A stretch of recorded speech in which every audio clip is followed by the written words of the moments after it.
What if I told you that the single greatest barrier to female arousal isn't biology, hormones, or even desire, but shame? The kind of shame that's been silently passed down for generations. The kind that tells women their pleasure is dangerous, their bodies are too much, or their desires should be hidden. How can we expect women to feel fully alive in their own skin when they've been taught to disconnect from it? Shame doesn't announce itself loudly. It doesn't scream or bang on the door of our consciousness. It creeps in quietly, often disguised as politeness, modesty, or self-control. It shows up in the small ways a girl learns to shrink from her own reflection, to silence her curiosity, to blush when she feels something she cannot name. Over time, that quiet shame weaves itself into her nervous system until she learns to question her own sensations instead of trusting them. She starts to believe that her body is something to manage, not something to inhabit. From an early age, girls are taught to see their bodies from the outside rather than feel them from the inside. They're told how to sit, how to dress, what's too much, what's appropriate. Pleasure, if mentioned at all, is spoken of in whispers or warnings. The message is clear. Your worth is measured by how well you can contain yourself. So, by the time a woman reaches adulthood, she has often perfected the art of suppression. She's learned to disconnect from the very sensations that make her feel alive, spontaneous, and creative. She's learned that to be accepted, she must mute her body's truth. Shame disconnects because it teaches the body that feeling is dangerous. When a woman feels desire, shame rushes in to say, "Don't. Not now. Not like this." The heart races not from excitement, but from self-consciousness. The body tenses, the breath shortens, and arousal, the delicate dance between mind, emotion, and body, collapses under the weight of judgment.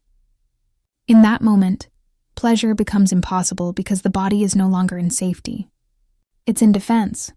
It's important to understand that arousal is not a switch. It's a spectrum.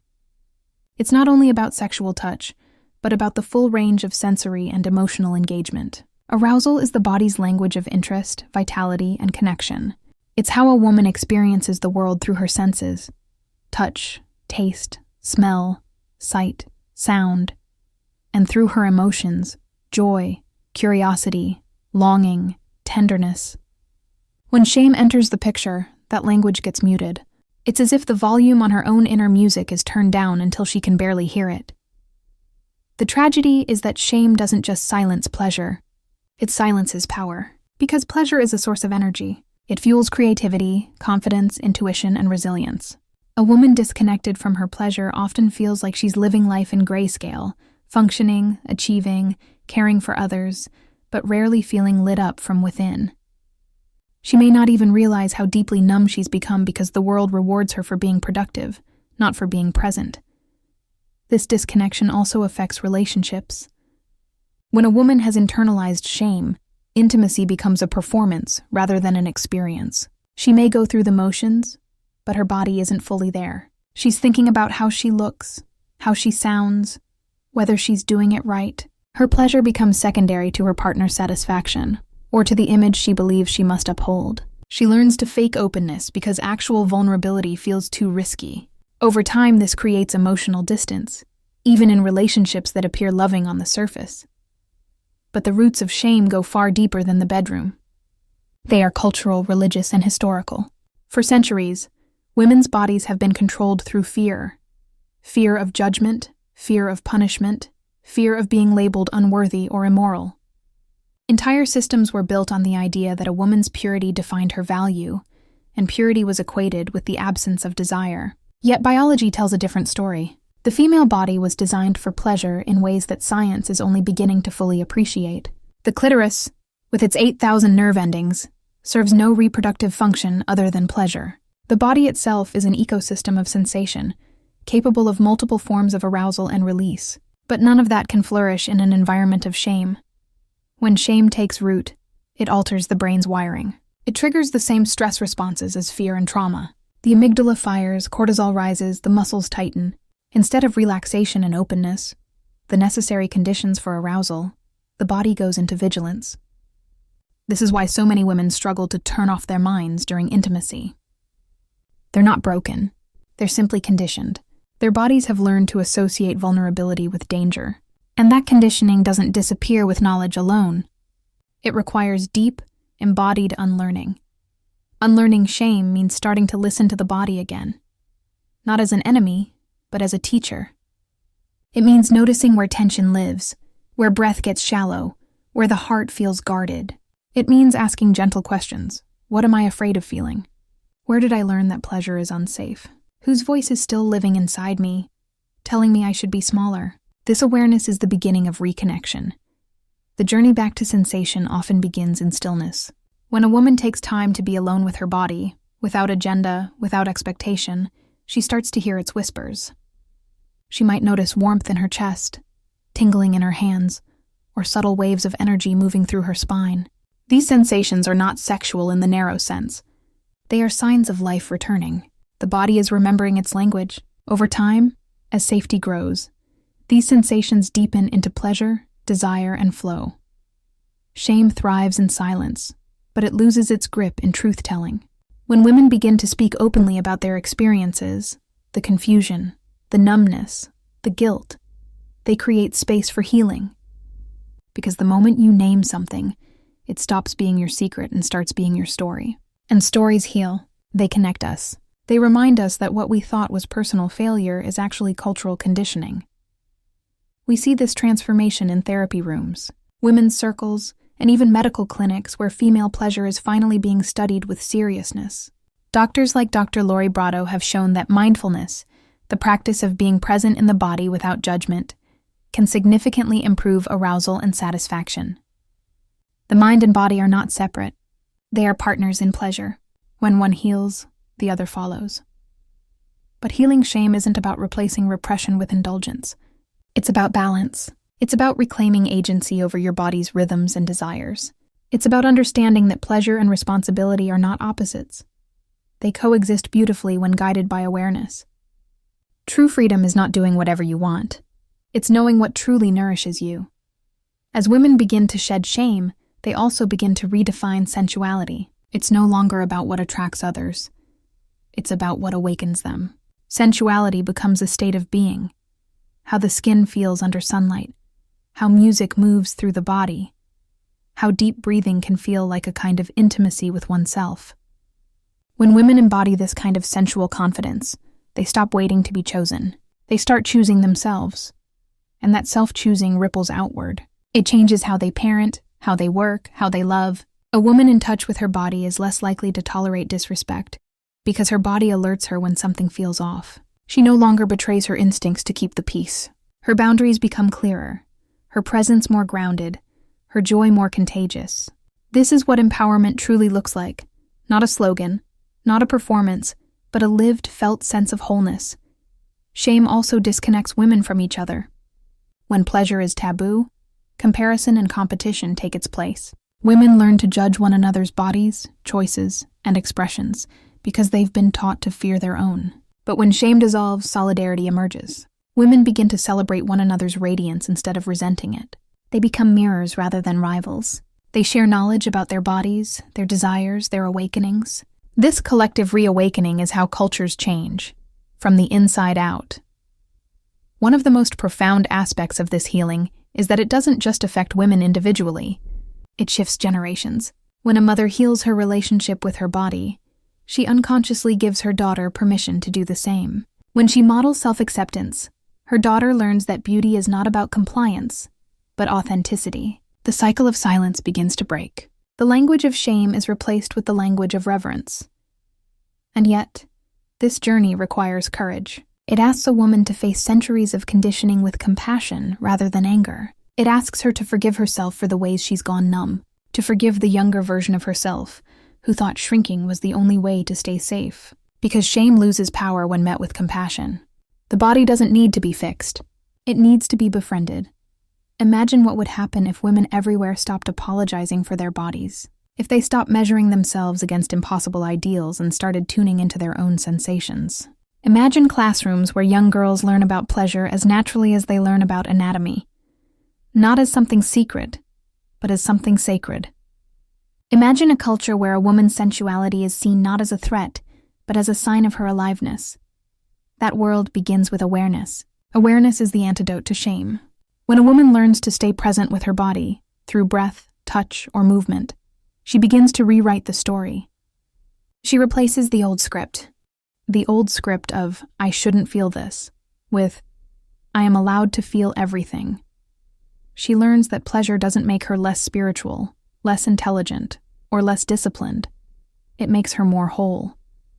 To reconnect with sensation is to reclaim the body as home. It's the realization that your worth was never tied to how much you suppress, but to how fully you allow yourself to exist. Shame tells women they are too much. Sensation reminds them they are exactly enough. Shame says hide. Sensation says open. Shame divides. Pleasure unites. And so, the path from shame to sensation is both deeply personal and profoundly political. Because a woman who is at home in her body cannot be easily controlled. She trusts her intuition. She knows what she wants. She can discern between pleasure and manipulation, between genuine connection and performance. Her presence disrupts systems built on female disempowerment. Every time a woman chooses to feel instead of freeze, she is doing radical work. Every time she breathes deeply into her own body and says yes to aliveness, she's rewriting history. Every moment of pleasure, every tear of release, every breath of self-trust is an act of defiance and an act of healing. From shame to sensation, from silence to expression, from fear to freedom. This is the journey of coming home.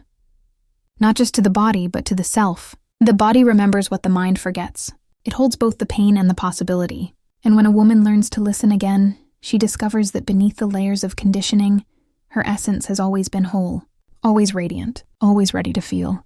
The truth is this: pleasure is not the opposite of pain. It's the bridge beyond it. And on the other side of shame lies not sin, but sovereignty. Most people were never taught that female arousal is not linear, not mechanical, not something that can be forced or predicted. It doesn't follow a straight line from desire to excitement to climax. It's a symphony, not a switch. It involves the mind, the heart, the nervous system, and the body working together in delicate harmony. Yet for generations, society has tried to fit women's arousal into a model designed for men's physiology, a model of instant readiness and predictable response. And when women didn't fit that mold, they were labeled frigid, disinterested, or broken. But the truth is, they were never broken. The model was arousal in women begins long before touch. It begins with safety, with trust, with emotional connection. The brain is the largest sexual organ, not the genitals. When a woman feels seen, safe, and emotionally attuned to her partner or to herself, her body begins to relax. Her nervous system shifts from alert to open. Blood flow increases to the clitoris, the vaginal walls, the nipples, and even the skin. Every cell begins to awaken. But this only happens when the environment feels secure, when she's not under pressure to perform or judged for her pace.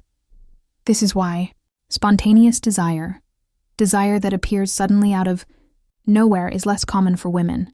Most women experience what scientists call responsive desire, meaning their arousal often arises in response to stimulation, intimacy, or emotional connection. It's not that they don't want sex. It's that desire emerges after their body begins to feel aroused, not before. Emily Nagoski, in Come As You Are, describes this beautifully. Arousal can precede desire, and that is completely normal. But because most people were taught the opposite, that desire must come first. Many women think something is wrong with them when it doesn't. Emotion plays a central role because arousal is about receptivity, not performance. The female body was designed to open, not to force. But opening requires vulnerability, and vulnerability requires emotional safety. If there is stress, fear, shame, or unresolved conflict, the body shuts down its arousal systems. This isn't dysfunction, it's protection. The body cannot distinguish between physical danger and emotional disconnection. When it doesn't feel safe, it closes to preserve energy and protect the self. This is the biological truth most people overlook. The same parasympathetic nervous system responsible for relaxation and digestion is also responsible for sexual arousal. So if a woman is stressed, overworked, anxious, or emotionally overwhelmed, her body literally cannot shift into the state of openness required for arousal. It's not a matter of willpower, it's physiology. You cannot be in fight or flight and in full-body pleasure at the same time. In men, arousal is largely a process of acceleration. Blood rushes to the genitals quickly and predictably. In women, arousal is a process of expansion. It begins with subtle sensations, tingling, warmth, pulsing, and unfolds slowly as blood flow increases throughout the pelvic region. The clitoris, which extends internally like a wishbone structure around the vaginal canal, becomes engorged. The inner labia swell. The vagina elongates and lubricates, but this process can take 20, 30, even 40 minutes to reach full arousal. That's not too long. That's how the body was designed. But most women were never told this, and so they rush themselves thinking something is off. Arousal is not just a genital event. It's a full body, full being experience. The skin becomes more sensitive. The breath deepens. The heart opens. The mind shifts from thinking to feeling. A woman who allows herself to be fully aroused enters an altered state of consciousness, a trance of presence where time dissolves. Her body becomes both instrument and orchestra. Her sensations guide her deeper into awareness. This is not about lust alone, it's about aliveness. Yet, because most education around sex has been goal-oriented, focused on climax as the end point, women have been taught to chase orgasm instead of explore arousal. But orgasm is not the goal. It's the byproduct of safety, presence, and surrender. When a woman allows herself to explore pleasure without pressure, her body responds naturally. She begins to notice layers of arousal, waves of heat, tingles that spread like light, contractions that move through the pelvis and heart. Each sensation is information. Each wave says, "You are alive."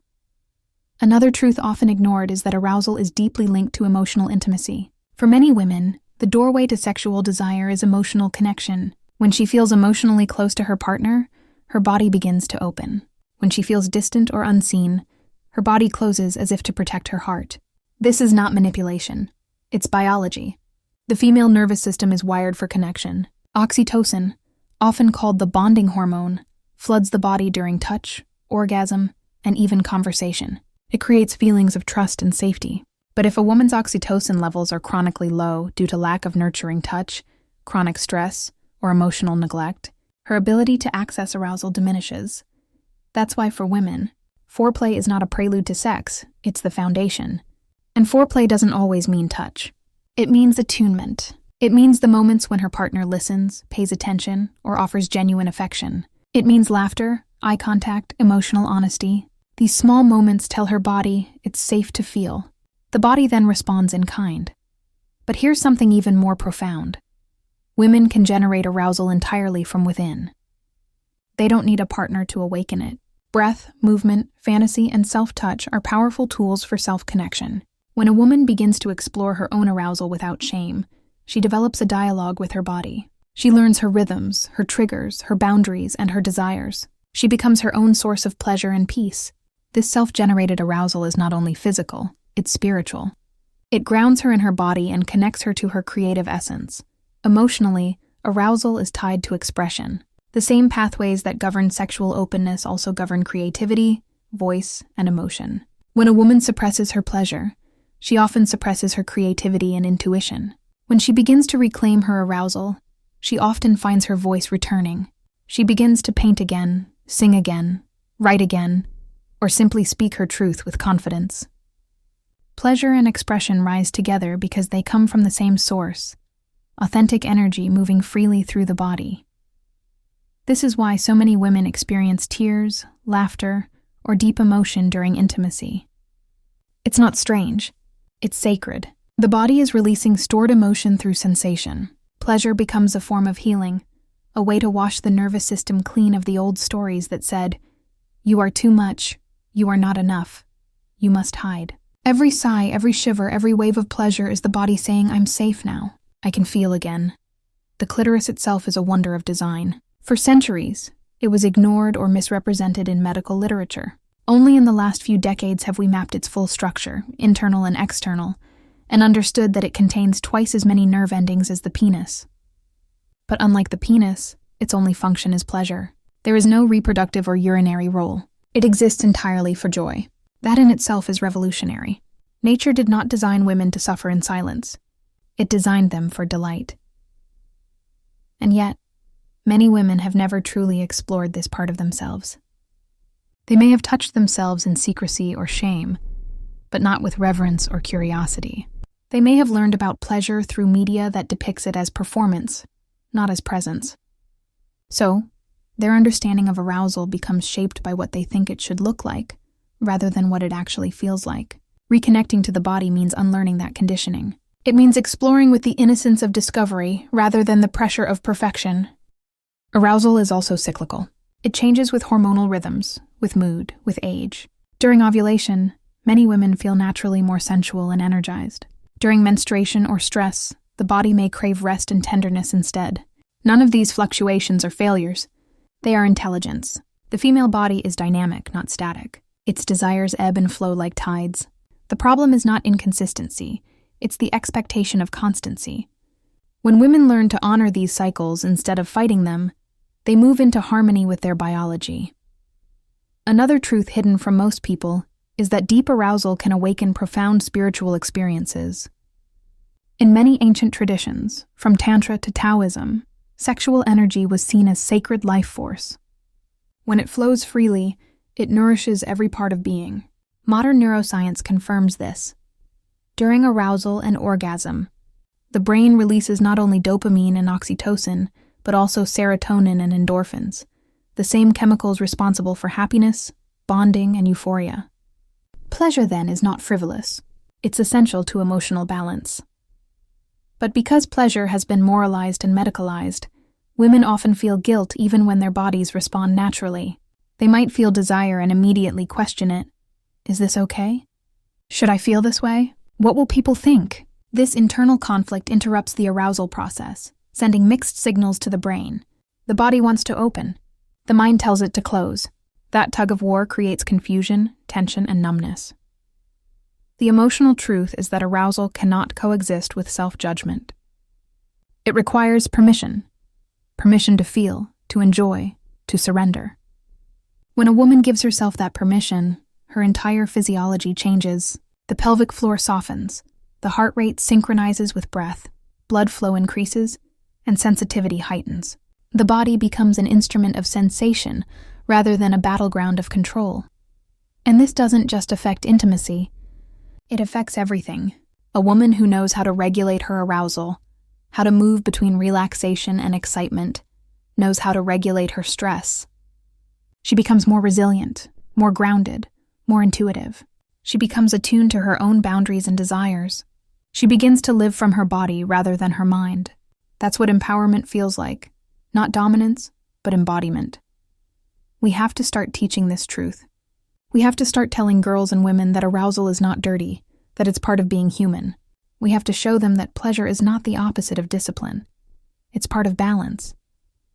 That feeling deeply is not weakness, it's wisdom. Because when women are taught to fear their bodies, the world loses half of its creative, nurturing energy. But when women are taught to honor their bodies, the entire culture heals. The truth about female arousal is not just biological. It's emotional, relational, and spiritual. It's about remembering that pleasure is not something to chase. It's something to allow. It's about creating a world where women don't have to disconnect from their bodies to be respected. A world where sensitivity is seen as strength, not vulnerability. A world where arousal is not reduced to function, but celebrated as an expression of life.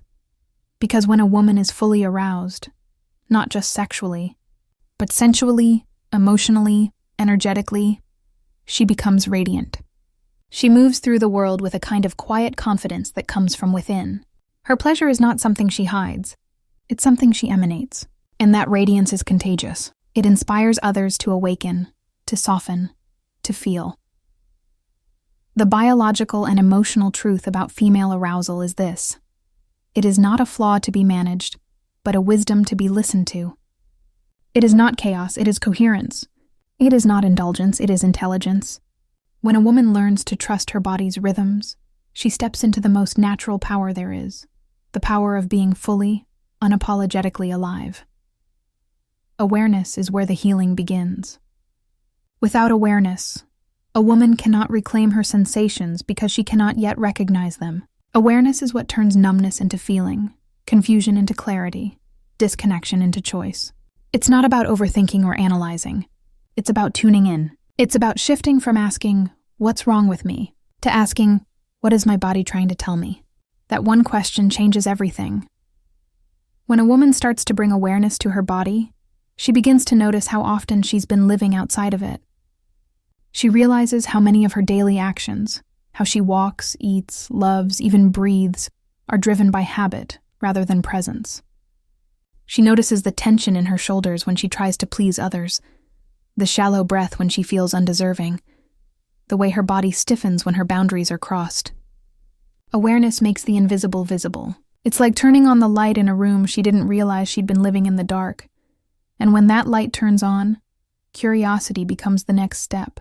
Curiosity is the antidote to judgment. Instead of labeling sensations as good or bad, right or wrong, curiosity invites exploration. It says, let me feel this. Let me understand this. A woman who approaches her body with curiosity starts to rebuild trust. She touches her skin, not to evaluate it, but to experience it. She asks herself, what happens if I breathe here? What happens if I relax this muscle? What happens if I stop trying to perform and just allow? That's when the nervous system begins to unwind. That's when sensation returns. Reclaiming sensation is not about intensity. It's about intimacy with yourself. It's about learning to feel again in a world that's taught you to disconnect. So many women move through life dissociated, detached from their physicality, surviving rather than sensing. They can be highly functional, raising families, running businesses, caring for others, but inside, they feel a quiet emptiness. They can't quite locate themselves. Awareness is what brings them home. It begins with the smallest acts. Taking a slow breath, placing a hand over the heart, feeling the warmth that radiates beneath the palm. That simple gesture says, I'm here. Self-connection is not self-indulgence. It's self-respect. When a woman takes time to listen to her body, she's not being selfish. She's being honest. She's acknowledging that her body has wisdom her mind alone cannot access. The body speaks through sensations, through tightness, heat, pleasure, and pain. Every signal is a message, and when she learns to interpret those messages, she begins to move differently through the world. She stops overriding her intuition. She stops saying yes when her body says no. She stops treating her pleasure as optional. Curiosity allows her to explore without fear. It turns shame into wonder. When she feels arousal, instead of suppressing it, she might ask, where do I feel this in my body? What color would this sensation be if it had one? What texture? What temperature? These questions pull her into presence. They awaken her inner observer, the part of her that watches with compassion instead of criticism. Over time, this practice retrains her brain to associate sensation with safety instead of shame. The power of awareness is that it brings everything into the present moment. And pleasure, by its very nature, only exists in the present. You can't feel pleasure in the past or the future. It's here, now, in the body, in the breath. Awareness is what allows that now to expand. When a woman practices awareness during touch, whether self-touch or with a partner, she notices details she used to miss. The texture of skin, the rhythm of breath, the pulse beneath her fingertips. Each moment becomes a meditation, a conversation with her own aliveness. In many ways, awareness and arousal are inseparable. You cannot be deeply aroused without being deeply aware. True arousal requires surrender, and surrender requires presence. If the mind is busy judging, planning, or performing, the body remains tense. But when awareness anchors the mind in sensation, the body begins to bloom. That's when touch feels electric, breath feels intoxicating, and connection feels sacred. Self-connection also means becoming aware of numbness.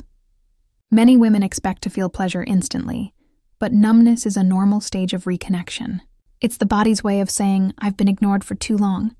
I need time to trust you again. Instead of fighting the numbness, awareness invites curiosity toward it. What does this numbness feel like? Is it hard or soft, heavy or light? Does it shift as I breathe? When a woman approaches her numbness with compassion instead of frustration, the body begins to thaw. What once felt lifeless slowly becomes alive again. Movement can deepen this awareness. Gentle forms like yoga, dance, or even slow walking awaken the body's intelligence. These practices reconnect mind and muscle, breath and movement. Through them, a woman learns that sensation is not limited to sexual pleasure. It's in every gesture, every breath, every beat of the heart. Curiosity transforms routine movement into ritual. Every stretch, every sway becomes an invitation to feel more. Awareness is also emotional. To reclaim sensation, a woman must allow herself to feel not only pleasure, but also the emotions that block it: grief, anger, fear, longing. The same pathways that carry pleasure also carry pain. When emotion is repressed, the body tightens. When it's expressed, the body relaxes. This is why tears often accompany healing, because tears are the body's way of releasing what words cannot. A woman who learns to feel her sadness fully is the same woman who can feel her pleasure deeply. Both are signs of aliveness. Curiosity allows her to meet her emotions without drowning in them. She can ask, "What is this feeling trying to tell me? Where do I feel it in my body?" Instead of pushing it away, she breathes into it. That breath becomes her bridge back to sensation. Slowly, the emotion moves through, leaving behind spaciousness, softness, and a new level of trust. Self-connection also means learning to differentiate between internal and external expectations. Many women's relationship to their bodies has been defined by how they believe others see them. Awareness helps them reclaim ownership. They begin to move, dress, and touch themselves for how it feels, not how it looks. They stop performing femininity and start embodying it. They stop seeking validation and start experiencing embodiment as its own reward. When a woman becomes deeply connected to herself, her energy changes. People around her feel it, even if they can't explain it. She carries herself differently, speaks differently, listens differently. Her boundaries are clear, but her presence is soft. She no longer seeks to please or prove. She simply is. That's the quiet power that awareness gives rise to. The kind of power that doesn't dominate but radiates.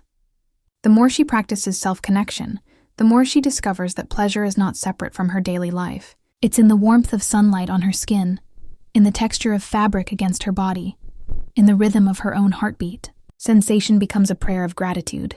Awareness transforms ordinary moments into sacred ones. When she eats, she tastes. When she breathes, she feels the air filling her lungs. When she rests, she surrenders. Pleasure becomes less about escape and more about embodiment. Curiosity and awareness together awaken creativity. They invite playfulness back into the body. Play is essential to pleasure, because it releases the need for control. When a woman allows herself to be playful, she stops trying to predict outcomes. She can laugh, explore, make mistakes, and still feel safe. That playfulness reawakens the childlike wonder that shame had buried. And wonder is the root of joy. Self-connection also involves touch. Self-touch not as performance, but as communication. Touching one's body with attention and kindness sends powerful signals to the nervous system. I'm safe, I'm home, I belong here. This practice can be as simple as massaging lotion into the skin, tracing the shape of one's own hand, or placing gentle pressure on the belly and hips. The intention is not arousal for its own sake, but reconnection through presence. Over time, the body learns that touch no longer equals threat or expectation. It equals safety, and from safety, pleasure naturally emerges. Awareness invites a woman to inhabit her senses again. Vision, hearing, taste, smell, touch. All are pathways to pleasure. She begins to notice how color affects her mood, how certain sounds relax her, how scent awakens memory. The senses are not distractions. They are doorways into the body. Through them, she learns that arousal is not confined to the bedroom. It's a way of engaging with life. One of the most profound effects of awareness is how it transforms relationships. When a woman becomes connected to herself, she communicates differently. She speaks her needs with clarity instead of resentment. She listens with presence instead of fear. She can say no without guilt and yes without hesitation. Because she knows what her body feels, she trusts her signals. This creates intimacy that is real, not performative. She no longer uses her body to gain love. She expresses love through her body. Curiosity helps her stay open even when challenges arise. Instead of shutting down when conflict or discomfort appears, she asks, "What is this teaching me? What part of me feels unsafe right now?" This self-inquiry keeps her grounded in her truth. It prevents her from reverting to old patterns of shame or avoidance. Awareness becomes her compass. The process of reclaiming sensation through awareness, curiosity, and self-connection is not always easy. It requires patience. Some days the body will open, other days it will close. But awareness sees both states as sacred. There is wisdom in openness and wisdom in stillness. The body's timing is never wrong. It simply needs consistency and compassion. As awareness deepens, pleasure becomes not just an experience but a philosophy. It becomes the way she lives her life, with curiosity instead of fear, with embodiment instead of avoidance. She begins to see her body not as an obstacle but as an oracle. Every pulse, every shiver, every sigh is a message guiding her toward greater wholeness. And perhaps the most beautiful thing about awareness is that it spreads. A woman who is aware of her sensations inspires others to become aware of theirs. Her presence invites permission. Her laughter reminds others that pleasure is safe. Her stillness teaches that softness is power. She becomes a mirror in which others remember their own aliveness. Awareness, curiosity, and self-connection, these are not luxuries. They are the foundation of empowerment. They are the quiet revolutions that happen in bedrooms, in yoga studios, in moments of solitude, in the breath between thoughts. They are how women reclaim what the world tried to take, the right to feel, to know, to trust their own bodies. Reclaiming sensation is not about seeking constant pleasure. It's about reclaiming choice. The choice to feel joy, to feel pain, to express, to rest, to connect. It's about living in alignment with the truth of one's own body. And when a woman lives that way, she becomes unstoppable. Not because she's trying to be powerful, but because she's fully alive. In the end, awareness brings her home.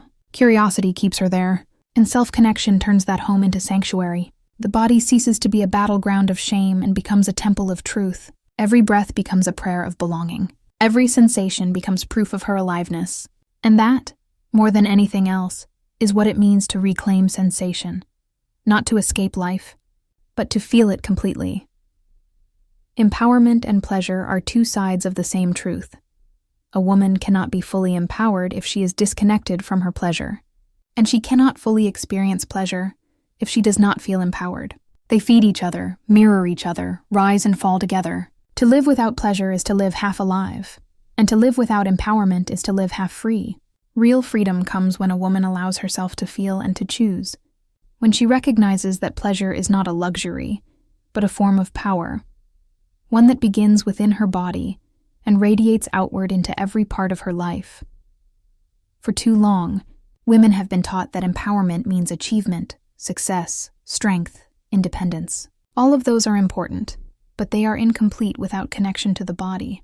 Empowerment without pleasure becomes hard, armored, disconnected. It becomes survival disguised as confidence. A woman can hold a title, make money, command respect, and still feel hollow because her power is built on control rather than connection. But pleasure softens that hardness. Pleasure reminds her that power doesn't only come from doing, it comes from being. It comes from allowing herself to receive, to feel, to rest, to open. When a woman reclaims her pleasure, she reclaims her voice. Because pleasure and voice live in the same part of the nervous system. They both depend on safety, trust, and self-expression. The moment she starts to feel safe enough to experience pleasure, she also feels safe enough to speak her truth. Her yes becomes clearer, her no becomes stronger. She stops shrinking herself to fit expectations and starts expanding into who she really is. Pleasure in that sense is not frivolous, it is revolutionary. It dismantles the systems that taught her to disconnect from her own body in the first place. Empowerment without embodiment is fragile. It can look like strength from the outside, but it often comes from defense rather than freedom. Pleasure grounds empowerment in authenticity. When a woman allows herself to experience pleasure, whether in touch, movement, creativity, or connection, she reconnects to the source of her vitality. She realizes her body is not an obstacle to overcome, but a vessel of wisdom. The more she honors her pleasure, the more her decisions begin to align with what truly nourishes her, instead of what depletes her. Pleasure gives empowerment its softness. Empowerment gives pleasure its strength. Together they create balance. Pleasure without empowerment can become dependence, seeking validation through others, chasing sensations to fill emotional voids. But when pleasure is rooted in empowerment, it becomes self-sourced. It's not about being desired. It's about being alive. It's not about performing for approval. It's about expressing truth. Empowered pleasure is pleasure that belongs to her, not to the gaze or expectations of others. When a woman feels empowered in her pleasure, shame begins to lose its hold. She stops apologizing for wanting, for needing, for feeling. She recognizes that her desire is not dangerous. It's sacred. Desire is the language of life itself. Every flower that blooms, every wave that rises, every heartbeat is an expression of desire. To deny desire is to deny life. To embrace it is to step into the rhythm of creation itself. That is what empowerment feels like at its core. The freedom to be fully expressed without fear. Many women have learned to separate empowerment from sensuality. They've been told that to be strong, they must suppress softness, that to be respected, they must hide vulnerability. But empowerment does not mean disconnection. True power is integration, the ability to hold strength and softness, logic and intuition, discipline and desire. A woman in touch with her pleasure is not weaker. She is more complete. Her energy becomes magnetic. She doesn't need to assert power because she embodies it. Pleasure teaches receptivity, and receptivity is an essential part of power. The feminine current is not about domination. It's about flow. It's the ability to receive inspiration, love, and support without losing independence. Empowerment rooted in pleasure teaches her that she doesn't have to control everything to feel safe. She learns that surrender is not submission, it's trust. It's the courage to open her heart and body to experience life fully. There's a profound shift that happens when a woman stops using pleasure as escape and starts using it as awakening. When she approaches pleasure consciously, it becomes a mirror showing her what parts of herself are open and what parts are closed. It reveals where she still feels unworthy, where she still fears judgment, where she still holds tension. Each layer of awareness brings more empowerment because it restores her choice. She can decide what stays and what goes. She can choose what feels aligned instead of reacting from old wounds. Empowerment also deepens pleasure because it gives her agency. When she feels safe, when she knows she has a voice, when she trusts her boundaries, her body can finally relax. And a relaxed body is a receptive body. It's only in safety that pleasure can truly flourish. Many women think they have a problem with arousal or desire, but often it's not a physical issue. It's a safety issue. The body cannot open when the mind feels unsafe. Empowerment provides the safety that pleasure needs to blossom. Pleasure, in turn, nourishes empowerment by reminding her of her inherent worthiness. It whispers, "You deserve to feel good just because you exist." She no longer ties her value to productivity, appearance, or perfection. She starts making choices that support her well-being rather than drain it. She leaves situations that dull her spirit and moves toward what enlivens it. Her pleasure becomes a compass pointing her toward alignment. Empowerment and pleasure together create coherence between mind, body, and spirit. The mind learns to listen instead of dominate. The body learns to speak instead of suppress. The spirit begins to flow through both. This integration is what makes a woman radiant. Her glow is not just physical, it's energetic. It comes from within, from living in harmony with herself. Pleasure is the most natural form of empowerment because it is self-generated. It doesn't depend on anyone's permission or validation. It comes from breath, from movement, from presence. When a woman feels pleasure while doing something she loves, dancing, creating, resting, laughing, she's experiencing empowerment. Because in that moment, she's not trying to be anyone else. She's fully herself. Historically, the suppression of women's pleasure has been a form of control. When a woman is disconnected from her pleasure, she's easier to manipulate. She doubts her intuition, her boundaries, her worth. She becomes disconnected from her inner compass. But when she reclaims pleasure, she reclaims her power to choose, to create, to lead. Pleasure becomes a political act, not in the sense of rebellion against others, but as a reclamation of self-sovereignty. Empowerment also transforms how a woman relates to others. When she feels whole within herself, she doesn't seek completion in another person.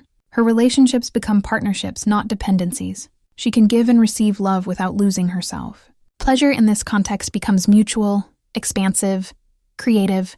It's not about possession. It's about connection. Empowered pleasure elevates intimacy into something spiritual, a meeting of equals, both grounded and free. Pleasure also fuels creativity.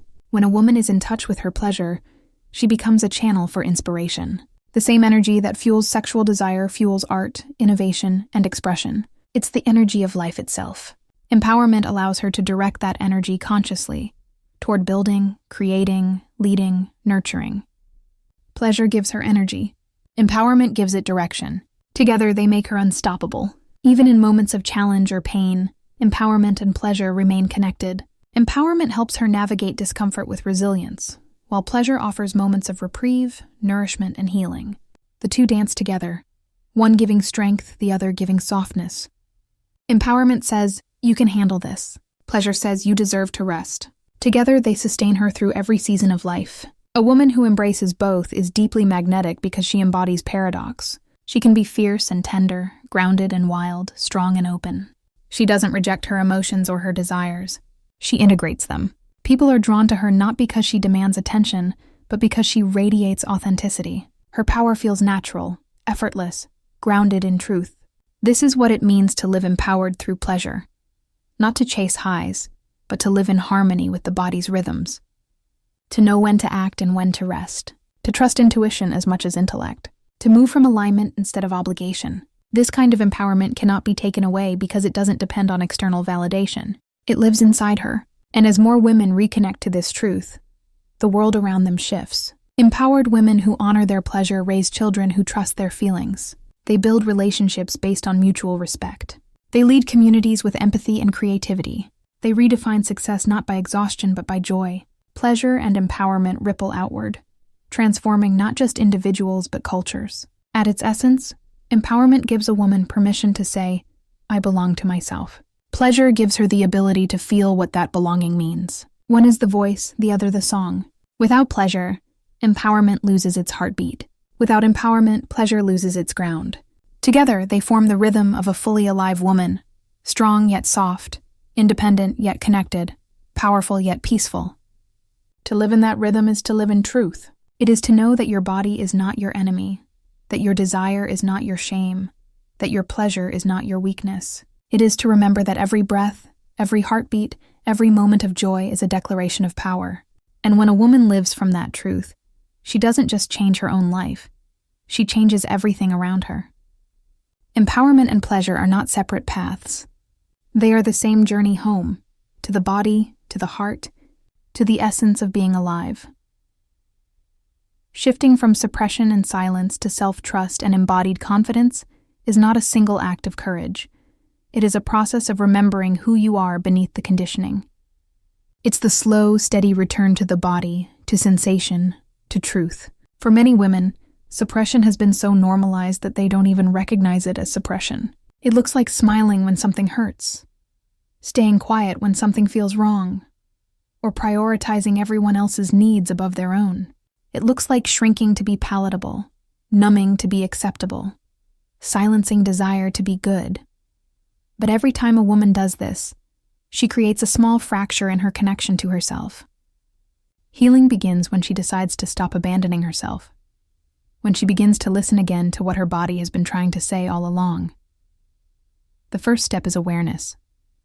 Awareness is the light that reveals the patterns of suppression that have lived in the shadows. It means noticing how often you override your own feelings, how often you say yes when you mean no, or hold back words that ache to be spoken. Awareness doesn't require judgment. It requires honesty. It asks, what is true for me right now? When you begin to notice those moments of self-betrayal, you can pause. You can breathe. You can choose differently. Awareness gives you back your agency. The second step is learning to feel again. Suppression numbs sensation, not just physical, but emotional. To trust yourself, you must be willing to feel. The body carries its own language, and it speaks through sensations: tightness, warmth, contraction, expansion, stillness, fluttering. When you tune into those sensations without trying to fix or analyze them, you begin to rebuild communication with your body. Something as simple as placing a hand over your heart or belly and asking, "What are you feeling right now?" can open that dialogue. Self-trust grows from this dialogue, because the more you listen, the more you realize your body has always known what is right for you. Embodied confidence is not about looking a certain way. It's about feeling at home inside your skin. It's walking through the world connected to your senses instead of disconnected from them. One of the most powerful practices to cultivate that is mindful movement. This doesn't have to mean formal exercise. It can be dancing alone in your room, stretching in the morning light, walking barefoot on the ground, or simply moving to music that stirs your soul. Movement brings you back into your body's rhythm. It breaks the freeze that suppression creates. It reminds you that pleasure, emotion, and life force all move through the same channel. Another way to shift from silence to self-trust is to reclaim your voice. For many women, silence has been a form of protection. They learned that speaking up invites judgment, rejection, or punishment. but silence eventually turns into self-erasure. To heal this, start with small acts of expression. Write what you cannot yet say. Speak your truth in front of a mirror. Whisper the words you've been afraid to own. Expression doesn't always mean confrontation. It means authenticity. Every time you voice your truth, whether in a conversation, a journal, or a breath, you teach your nervous system that it is safe to exist as you are. Boundaries are another key to self-trust. Suppression often comes from crossing your own boundaries to please others or avoid conflict. But boundaries are not walls. They are doors that determine what you allow in and what you keep out. They are acts of self-respect. Begin by noticing where you feel resentment or exhaustion. Those are signs that a boundary has been crossed. Practice saying no not as rejection but as redirection, a way of honoring your own energy. The first few times may feel uncomfortable, but every no spoken from self-respect becomes a deeper yes to yourself. Pleasure is also a profound teacher in this process. Pleasure reconnects you to your intuition, your creativity, your vitality. To practice embodied confidence, make space for pleasure that is just for you. Not to please someone else, not to perform, but to reconnect with your aliveness. This might mean taking time for sensual self-care, savoring your favorite food slowly, letting sunlight touch your skin, or simply breathing deeply and feeling gratitude for being alive. Pleasure is not selfish, it's restorative. It reminds you that you are worthy of joy without earning it. To move from suppression to self-trust, you must also release perfectionism. Suppression thrives in perfectionism, because perfectionism teaches that only the flawless are worthy of love or respect. But perfection is a prison that keeps you disconnected from authenticity. Confidence is not about never falling. It's about knowing that you can fall and rise again. Allow yourself to be imperfect, emotional, messy, real. Every time you show up as your authentic self, you strengthen the muscle of trust within you. Another essential practice is self-soothing. When a woman has lived in suppression, her nervous system often carries chronic stress or hypervigilance. She may have learned to stay alert, to anticipate others' needs, to minimize her own. To rebuild trust, the body must learn that it is safe to relax. Deep breathing, gentle touch, humming, or slow movement can activate the parasympathetic nervous system, the body's rest and restore state. The more you practice calming your body, the more it learns that safety is no longer external. It lives within you. Community is also medicine in this process. Suppression thrives in isolation. Women heal faster and deeper when they are witnessed by other women who reflect back their worth. Sharing stories, joining circles, or simply having honest conversations breaks the illusion that you are alone in your struggle. Collective healing restores the feminine truth of connection, that your power grows when it is shared. When women see each other reclaiming voice and pleasure, it gives permission for everyone else to do the same. Learning to trust your body's cues is another key element. Many women override the body's signals because they've been taught to mistrust their instincts. But intuition is a biological intelligence. It's the body's way of protecting and guiding you. Pay attention to how your body responds in different situations. Notice where it opens, where it contracts, where it feels light or heavy. Those sensations are guidance. Embodied confidence means you no longer dismiss those signals as irrational. You learn to interpret them as truth. Forgiveness plays a vital role too. Self-trust cannot grow in the soil of self-blame. Forgive yourself for the times you silenced your truth, for the times you didn't know better, for the times you tolerated what hurt you because you were trying to survive. Suppression was once a form of safety. Now you can thank it for protecting you and choose differently. Forgiveness doesn't mean forgetting. It means releasing the energy that keeps you tied to the past. Each act of forgiveness clears space for confidence to take root. Embodied confidence also requires slowing down. Suppression thrives in speed and distraction because when you are constantly busy, you don't have to feel. Slowing down brings you back into presence. It gives you time to hear your body's whispers before they turn into screams. Create small rituals of slowness, drinking tea without multitasking, breathing before you respond, feeling your feet on the ground before you make a decision. Presence builds self-trust because it teaches you that you can handle being with yourself. Self-trust also comes from integrity, doing what you say you will do, especially in the small things. When you keep promises to yourself, even simple ones, your subconscious learns that your word can be trusted. Whether it's committing to rest, movement, or setting a boundary, consistency builds confidence. Over time, your inner voice becomes stronger than the external noise. You begin to move through the world from inner authority rather than external approval.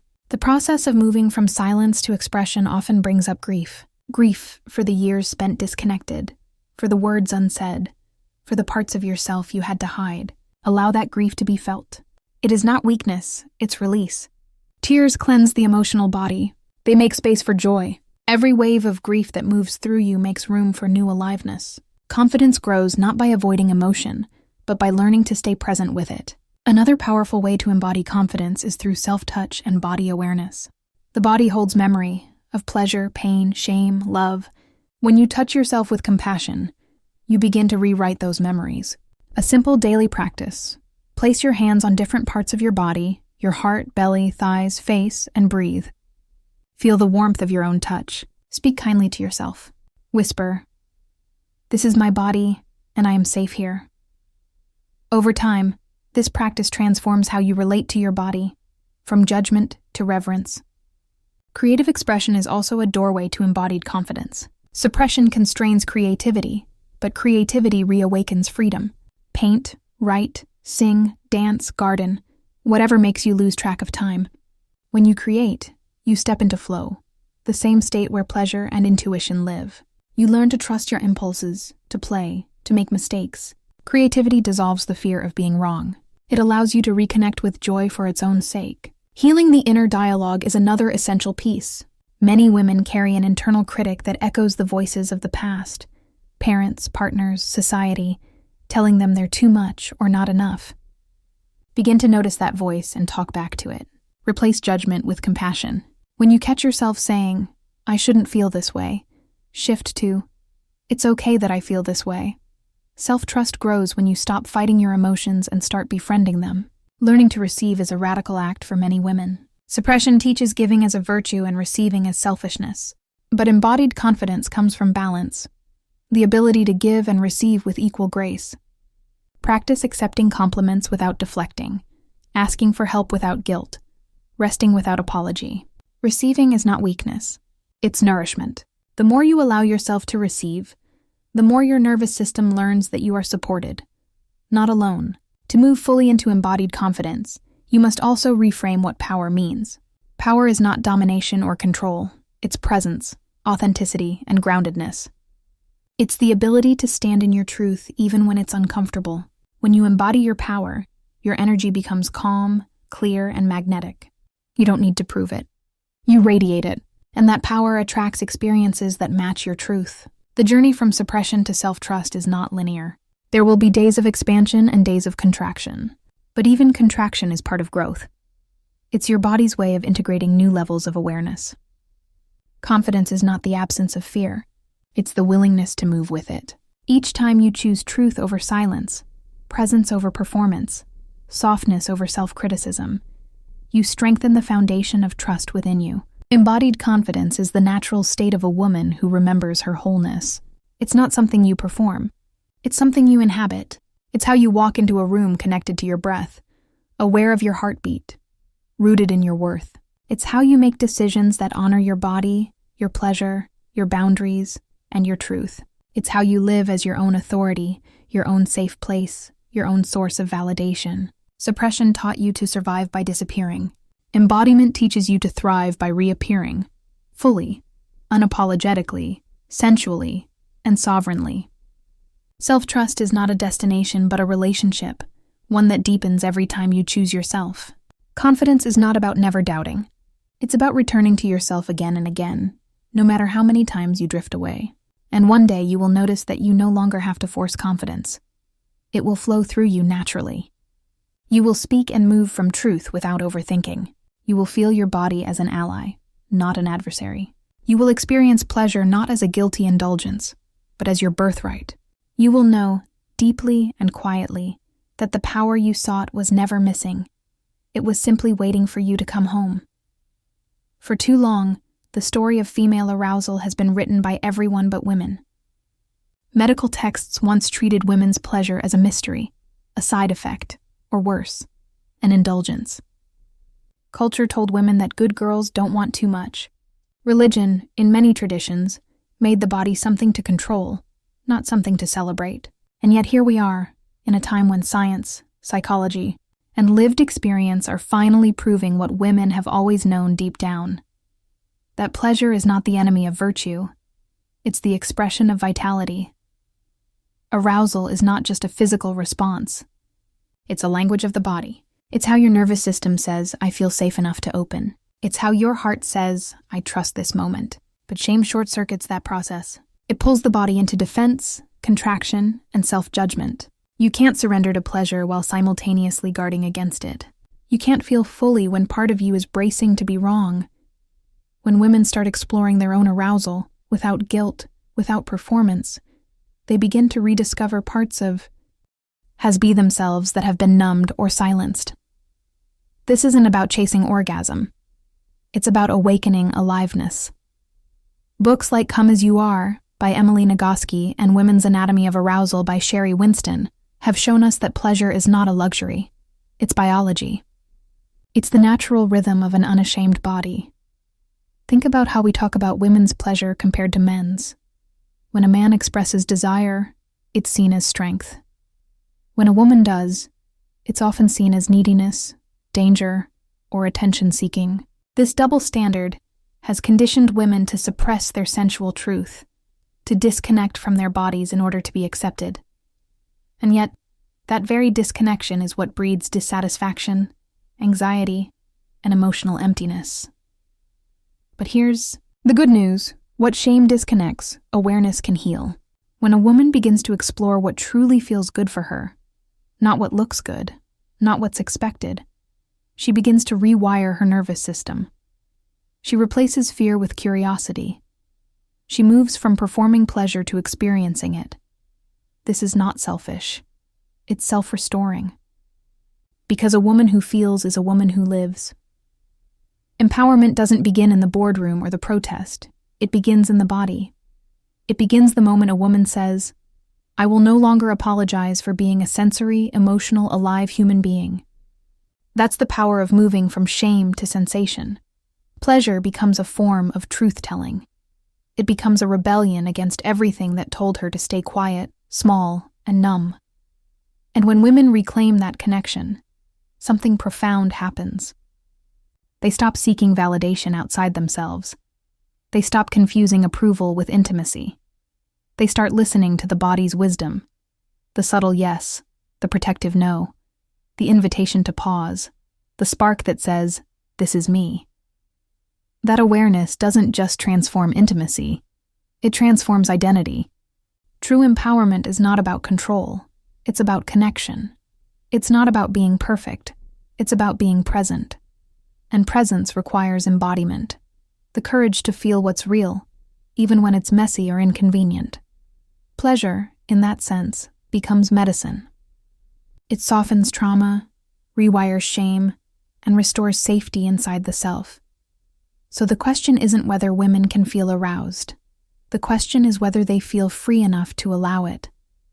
Whether they can meet their own bodies not as strangers, but as sacred allies. Every sigh, every shiver, every pulse of warmth is the body whispering, you are still here. You are still whole. When we teach girls to honor their bodies instead of fear them, we create women who move through the world with confidence instead of apology.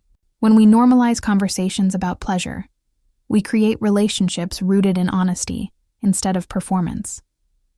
And when we see pleasure not as sin, but as self-awareness, we begin to heal generations of silence.